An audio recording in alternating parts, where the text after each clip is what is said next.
The restaurant's glass doors glided open as Alia stepped inside, her heart pounding louder than the background jazz. She smoothed down the soft lavender dress she had chosen, a dress that hugged her curves without trying to hide them.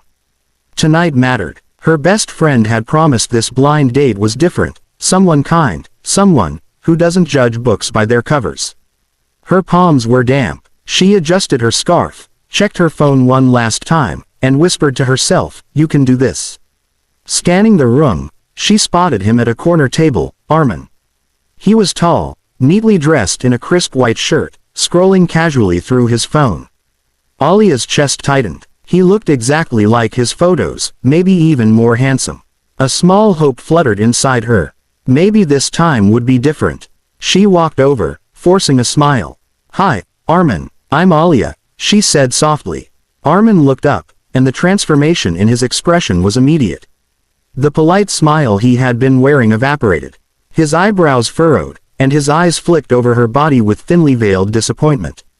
"You, are Alia?" he asked, as though doubting reality. "Yes." She sat down quickly, before her trembling knees betrayed her. For a few seconds, silence stretched between them. He placed his phone down, but his posture stiffened, leaning back as if to create distance. His gaze hovered around the room rather than meeting her eyes. "You look different from your pictures," he said flatly. Alia's throat went dry. She knew this line. It was the polite mask for rejection. She had heard it before. Still, she tried. "Those photos are recent. Maybe it's just the lighting, or..." "No," he cut her off sharply. "You're bigger. I didn't expect..." His words trailed, but the sting was sharper than if he had shouted. She felt her face flush hot. Bigger. Not what he expected. The words slammed into her chest like stones. She wanted to disappear, to melt into the chair. Armin sighed, shaking his head. "Listen, I don't want to waste your time. I just don't think this will work. I can't date someone who's overweight like this." He stood abruptly, his chair scraping the floor with a screech that drew a few curious glances from nearby diners. The restaurant buzz dimmed around her. Conversations seemed to pause, eyes lingered. She stared at the glass of water in front of her, willing her tears not to fall. Her voice refused to come. Armin straightened his shirt cuffs, avoiding her gaze. "I'm sorry, but this isn't for me." Without another word, he walked toward the exit, leaving her alone at the table. Alia sat frozen. The smell of freshly baked bread wafted from the kitchen, laughter drifted from a nearby group, but she felt like she was suffocating. Her chest tightened as shame and humiliation washed over her in waves. She imagined what people must be thinking. The fat girl got rejected. Of course she did. Her fingers gripped the edge of the menu, knuckles turning white. She wanted to run, but her pride chained her to the seat. Leaving immediately would make it obvious, like she had been abandoned. So, she stayed, head down, eyes blurred with unshed tears. She had promised herself she was strong, that people's shallow judgments wouldn't break her anymore. Yet here she was, shattered again, left behind before the date had even begun. She sat motionless, her hands folded tightly in her lap as though gripping herself together. She wanted to leave, but her pride wouldn't let her run out of the restaurant like a wounded bird. That would only confirm what everyone must already be thinking. Poor girl. Look at her, rejected right away. The restaurant's soft golden lights seemed suddenly harsh, highlighting every curve she had always been self-conscious about. She avoided eye contact with the other diners, but she could feel the curious glances, those subtle side eyes, the whisper that wasn't loud but loud enough to imagine. Her chest burned. She picked up the menu, holding it close to her face, though the words blurred through her unshed tears. A polite waiter approached, a notepad in hand. His cheerful tone made her heart sink deeper. "Would you like to order, miss?" She swallowed hard, her voice trembling. "Just water, please." The waiter hesitated, glancing at the empty chair across from her, then gave a sympathetic nod. Of course. When he left, the silence pressed heavier. She lowered the menu, staring at the flickering candle on the table. Her reflection shimmered in the glass of water when it arrived, puffy cheeks, watery eyes, lips pressed too tightly. For a fleeting second, she hated the girl she saw, not because of her size, but because of how much power she had given to a stranger's words. At another table, Two friends giggled over a shared dessert. A family nearby celebrated a birthday, clapping as the waiter brought a cake. Life around her was moving, joyful, and whole. She felt like a broken piece that didn't fit in. But she wasn't as invisible as she believed. 2 tables away, a man sat alone, his laptop open, though his eyes weren't on the glowing screen. He had noticed everything. The awkward start, the rejection, the way the young woman now sat holding her pain like a fragile secret. Rehan Malik, CEO of a rising tech empire, had attended hundreds of business dinners, surrounded by people who wanted something from him: contracts, investments, partnerships. Tonight, he had chosen this quiet restaurant to escape the noise of boardrooms. He had expected nothing more than a solitary meal and some time to finalize emails. Yet his attention had been captured the moment Alia entered. He had noticed the nervous energy in her steps, the way she smoothed her scarf like a shield. He had noticed the man's cold dismissal too, sharp enough to slice through the hum of the room. And now, watching her fight to hold herself together, he felt an unexpected tug of empathy. He wasn't the kind of man who involved himself in strangers' affairs. But something about her silence spoke louder than any cry. The resilience in her posture, even as her heart visibly cracked, commanded respect. She could have fled in tears, but she chose to sit, chin slightly lifted, pretending she was fine. It wasn't pity that stirred in him, it was admiration. Admiration for someone who, in the face of humiliation, refused to crumble completely. Rehan took a slow sip of his coffee, studying her with quiet intensity. He saw beyond the surface, beyond the curves that others might reduce her to. He saw a woman who deserved to be listened to, not dismissed. The waiter passed by again, asking if she wanted anything else. Alia shook her head gently, her voice barely above a whisper. "No, thank you." Her tone carried a weight he recognized all too well, the kind of weight that came from years of being underestimated. Rehan closed his laptop with deliberate care. He had made a decision. This evening was no longer about work. Fate had seated him here for a reason, and he wasn't going to ignore it. Alia dabbed at the corner of her eyes with a tissue, pretending it was just a stray lash, not the humiliation crushing her chest. She hoped no one had seen what happened. But deep down, she knew people had noticed. In places like this, whispers traveled faster than the music. She reached for her glass of water, her hand trembling slightly. "Just finish this, then leave," she told herself.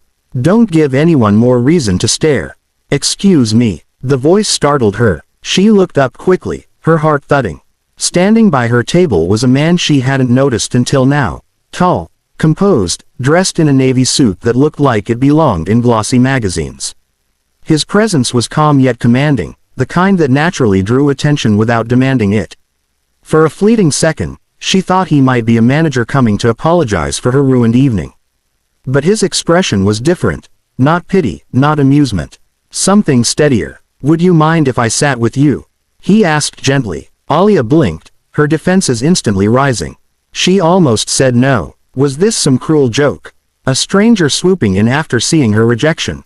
She opened her mouth, searching for the right refusal, but stopped when she saw his eyes. They weren't mocking. They weren't even curious. They were sincere. I don't think that's a good idea," she murmured. He tilted his head slightly, his smile polite but persistent. "Sometimes the best conversations happen when you least expect them. You don't have to feel alone tonight."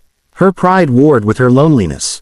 Against her better judgment, she nodded faintly. "Fine." He pulled out the chair across from her, sliding into it with graceful ease. "Thank you," he said simply, as though she had granted him a privilege. Alia kept her hands folded tightly in her lap, her guard still up. "Why would you want to sit here? Don't you have better things to do?" The man chuckled softly, shaking his head. "Better? No. Different, maybe." He extended his hand across the table. "I'm Rehan." Something flickered in her memory. The name sounded familiar, but she couldn't place it. She hesitated before taking his hand. His grip was firm, respectful, and gone in a second. "Alia," she replied cautiously. "Well, Alia," he said, leaning back comfortably, "since we're sharing a table, I should at least order something. Otherwise it'll look like I'm freeloading." He signaled the waiter with a practiced ease and asked for 2 dishes, 1 chicken, 1 vegetarian. Then he turned his attention back to her. "Tell me, what do you do?" His tone was light, conversational, but his eyes stayed focused on her as if her answer mattered. It unnerved her. I write," she said slowly. "Mostly short stories. I work as a copywriter too, but writing fiction is my dream." His brows lifted, intrigued. "A storyteller. That explains the way you carry yourself." She frowned slightly. "What do you mean?" "Even in silence, you look like someone who has whole worlds living in her head," he said with a small smile. "That's rare." Her cheeks warmed, and for the first time that evening, it wasn't from shame. She wasn't sure what to say, so she took a sip of water, hiding her smile behind the glass. After a pause, she asked, "Why are you doing this? Sitting here, talking to me, after what you saw?" Rihan didn't hesitate. His voice was steady, almost matter of fact. "Because some people are blind. They only look at surfaces. But I believe the best parts of a person are never on the surface." Something in his words slipped past her defenses. For the first time in years, Alia felt seen, not as a body to be judged, but as a person worth knowing.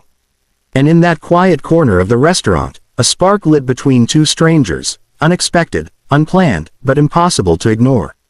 The plates arrived, filling the table with fragrant aromas that curled through the air. Alia hesitated at first, her fingers hovering over the fork. Part of her wanted to retreat, to hide behind her old habit of refusing food in public, afraid of the judgmental glances. But Rihan was already serving her a portion, his movements casual, as though there was nothing unusual about sharing a meal with her. "Try this," he said warmly. "It's one of my favorites here." The simple gesture disarmed her. She took a cautious bite, and for the first time that evening, flavor, not shame, filled her senses. It felt oddly healing, as if he had given her permission to exist at this table without apology. They talked, slowly at first, then with growing ease. She spoke of the little things, her love of reading late at night, the way she collected journals but rarely finished them, her quiet dream of writing a novel that might one day make someone feel less alone. Rihan listened, not the way people usually did, waiting for their turn to speak, but truly listening. Every time she expected him to interrupt or change the subject, he asked another thoughtful question. "What kind of stories do you write? Who inspires you? Do you see yourself as your characters?" His curiosity wasn't performative, it was genuine. And in between, he shared pieces of himself. How he had started his company in a cramped apartment with one laptop. How success hadn't erased his loneliness. How, beneath the suits and titles, he still carried the fear of being misunderstood. The clock ticked unnoticed. Around them, the restaurant emptied little by little, but at their table time seemed suspended. At one point, Alia caught herself laughing. Real laughter, the kind that made her forget the sting of earlier humiliation. She shook her head, almost embarrassed. "I can't believe I'm sitting here with you. An hour ago, I was ready to crawl out of this place in tears." Rihan's expression softened. Life has a strange way of rewriting the script when we least expect it. Sometimes rejection clears the space for something better. Her chest tightened at his words.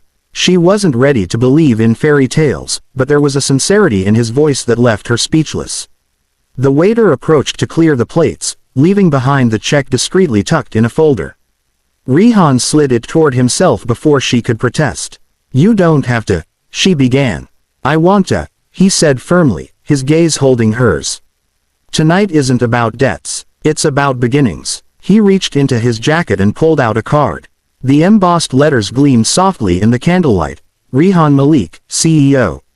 Alia blinked, realization dawning.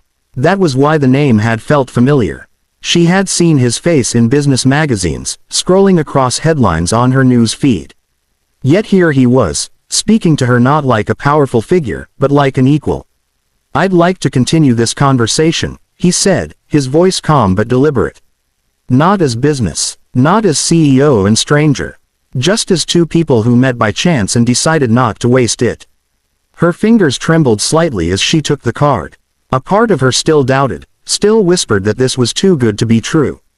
But another part, a softer, braver part, allowed a flicker of hope. As they stood to leave, Alia felt lighter than when she had entered. She walked toward the exit with her head higher, her steps steadier. The rejection that had bruised her spirit earlier now seemed like a door closing so another could open. Behind her, Rihan watched her with a quiet smile. He had seen something rare in her strength, and he wasn't about to let it slip away. Outside, the night air was cool, carrying with it the promise of change. Alia pressed the business card gently in her palm, not as a ticket to someone else's world, but as a reminder, she was worth being chosen. And perhaps, just perhaps, this was only the beginning.